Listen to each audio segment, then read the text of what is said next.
Step 5. Firing a subscription event using the mutation ping. In the last step, I showed you how to register to the subscription on event added in order to receive messages associated with that subscription.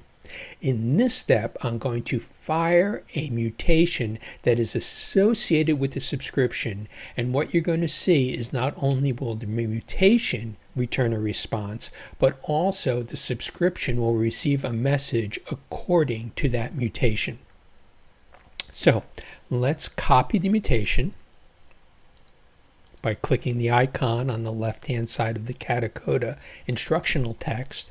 And now let's go over to GraphQL Playground, which is part of the IMBOB GraphQL API, but ships with any Apollo server GraphQL API installation. And notice that we're sitting here. Oh, let's reconnect here. Okay, we need to reconnect the subscription, and now you can see that we're listening down here. There's a little bit of a timeout. That's good. The subscription is listening for new messages. So now what I'll do is I'll go to a new tab, and I'll make sure that the authentication headers are carried over automatically, which they are. So this means I can access the API. And now I'm going to copy in the mutation.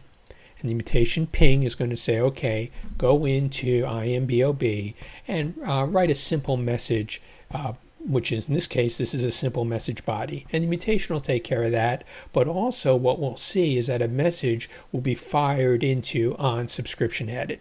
So let's run the mutation. And there's the response from the mutation, which is what we want. And let's go back to the subscription. And you can see here that indeed a message was fired out of IMBOB, and the subscription on event added picked up that message.